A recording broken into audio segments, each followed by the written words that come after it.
அவர்களுக்கு வணக்கம். Welcome to Bharathi positivity. இன்றைக்கி வீடியோவில் என்ன பார்க்க போகிறோன்னா 1,00,000 ஃபிக்ஸ்டு ஏழை சீட்டு அதோட டீட்டெயில்ஸ் பற்றி தான் பார்க்க போகிறோம். இது ஒரு ஃபஸ்ட்டு சேவிங் மெத்தடு தாங்க. ஏன்னா திருமணம், வீடு கட்டுறது, அப்புறம் கல்விக்கு நம்ம காலேஜ் படிக்கிறதுக்கு ஃபீஸ் கட்டுறது, அதுக்கப்புறமாட்டிக்கு தொழில் தொடங்குறது, இது மாதிரி எல்லாத்துக்குமே இது ஒரு பெஸ்ட் இன்வெஸ்ட்மெண்ட் பிளான். இன்றைய சேமிப்பு தான் நாளைய வளமான வாழ்க்கைக்கு அடித்தளங்க. சிறு துளி தான் பெருவெள்ளமாக மாறும். எப்போவுமே அதை மறந்துடாதீங்க. இப்போ 1,00,000 ஃபிக்ஸ்டு ஏழை சீட்டு 20 சீட்டு 21 மாதம் பார்த்திங்கன்னு வச்சுக்கோங்களேன். 21 மாதம் நம்ம கட்டணும். டோட்டலாக ஃபஸ்ட்டு 1லேருந்து 21 மாதம் நம்ம கட்டணும். எவ்வளோ கட்டினா எவ்வளோ கிடைக்கும், எடுத்துட்டோம்னா நம்ம எவ்வளோ கட்டணும் அப்படின்னு சொல்லி பார்க்கலாம். இப்போ ஃபஸ்ட்டு மாதம் நம்ம 5,000 ரூபா கட்டுறோம் அப்படின்னா, நம்ம இந்த ஃபஸ்ட்டு சீட்டே ஒருத்தவங்க எடுத்துட்டாங்க, நம்ம 5,000 ரூபா கட்டணும். 20 பேர் சேர்ந்துருப்பாங்க. 5,000 ரூபா கட்டும்போது உங்கள் கையில் எவ்வளோ கொடுப்பாங்க அப்படின்னா, நீங்கள் மொதல் சீட்டாக எடுத்துட்டிங்கன்னா 1,01,000 ரூபா உங்கள் கையில் கொடுப்பாங்க. நீங்கள் எடுத்துட்டீங்க. அதனால அடுத்த மாதத்துலேருந்து நீங்கள் எவ்வளோ கட்டணும்னா 5,000 ரூபா கிடையாது, 6,000 கட்டணும். எடுத்தவங்க மட்டும் 6,000 ரூபா கட்டணும். எடுக்காத மற்ற எல்லாருமே என்ன கட்டுவாங்க, 5,000 தான் கட்டிகிட்டே இருப்பாங்க. இது எப்படின்னா, ஃபஸ்ட்டு சீட்டு எடுத்தால் 1,01,000 ரூபா, ரெண்டாவது சீட்டு எடுத்திங்கன்னா 1,02,000, மூணாவது சீட்டுனா 1,03,000. இதே மாதிரி இப்போ 20வது சீட்டு எடுத்திங்கன்னா 1,20,000. அதில் என்னென்னா, இவங்களோட இதில் நாங்கள் சீட்டு போடுற இடத்துல எப்படின்னா, 20வது சீட்டு கம்பெனி சீட்டு. அந்த சீட்டு நம்ம 5,000 ரூபா கட்டியிருக்கோன்னா அந்த மாதம் யாருக்குமே காசு கொடுக்க மாட்டாங்க, அது கம்பெனிக்குன்னு எடுத்துப்பாங்க. 21வது சீட்டு நீங்கள் எடுக்கிறீங்க அப்படின்னு வச்சுக்கோங்களேன், உங்கள் கையில் 1,20,000 ரூபா கொடுப்பாங்க. 5,000 ரூபா எப்பவும் போல் நம்ம எல்லாருமே கட்டியிருப்போம். எடுத்தவங்க எல்லாருமே 6,000 ரூபா கட்டிகிட்டு இருப்பாங்க. உங்களுக்கு புரிஞ்சிருக்கும் நம்புகிறேன். ஃபஸ்ட்டு சீட்டு அப்படின்னு பார்த்தீங்கன்னா 5,000 ரூபா.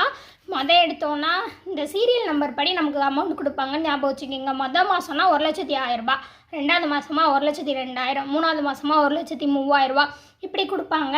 இதுவே நம்ம கடைசி சீட்டாக எடுக்கிறோம் அப்படின்னு பார்த்தீங்கன்னா 1,20,000 முழுசாக நமக்கு கொடுத்துருவாங்க.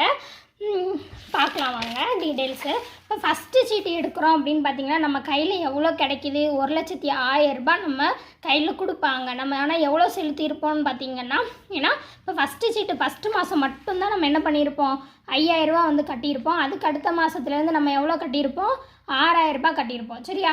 இப்போ நம்ம 21 மாதம் நம்ம கட்டணும். அப்படி கட்டியிருக்கும் போது நம்ம என்ன பண்ணியிருப்போம்னா, ஃபஸ்ட்டு மாதம் நமக்கு 1,01,000 ரூபா நமக்கு கிடச்சிட்டு, ஆனால் நம்ம எவ்வளோ கட்டியிருப்போம், 1,26,000 ரூபா. 21 மாதம் நம்ம கட்டின அமௌண்ட் 1,26,000 ரூபா நம்ம அவங்களுக்கு கட்டியிருப்போம். அப்போ நமக்கு வட்டி எவ்வளோ வருதுன்னு பாருங்கள், 25,000 ரூபா. 1,01,000 ரூபா நம்ம கையில் கிடைக்கிறதுக்கு நம்ம வட்டி எவ்வளோ கட்டியிருக்கோம், 25,000 ரூபா நம்ம கட்டியிருக்கோம். இது ஃபஸ்ட்டு சீட்டாக எடுத்தேன். இதுவே நீங்கள் 20வது சீட்டாக கடைசியாக எடுக்கிறீங்க அப்படின்னு பார்த்தீங்கன்னா, கிடைக்கிற தொகை நமக்கு எவ்வளோ, 1,20,000 ரூபா கிடைக்கும். நம்ம 21 மாதம் நம்ம எவ்வளோ கட்டியிருப்போம், 1,05,000 ரூபா கட்டியிருப்போம். நமக்கு ப்ராஃபிட் எவ்வளவு, 15,000 ரூபா ப்ராஃபிட் கிடைக்கும். சரியா? இதில் நம்ம 5,000 ரூபா நம்ம கம்பெனிக்குன்னு சொல்லி போகிறது அந்த 20வது சீட் அமௌண்ட் கம்பெனிக்குன்னு போயிடுவோம். சரியா? கடைசி எடுத்தோன்னா 15,000 ரூபா ப்ராஃபிட்டு. இதுவே ஃபஸ்ட்டு எடுத்தோன்னா 25,000 ரூபா வட்டி.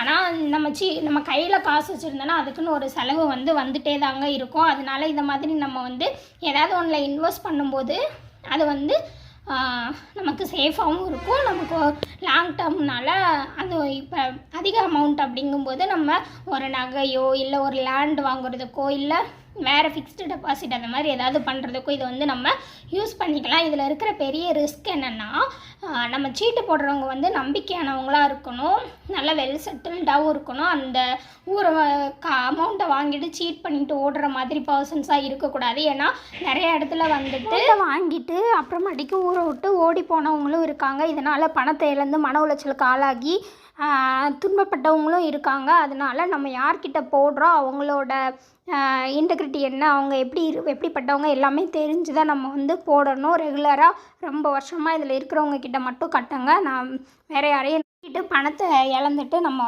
வருத்தப்படக்கூடாது. அதை மட்டும் பார்த்துக்கோங்க. தேங்க்யூ.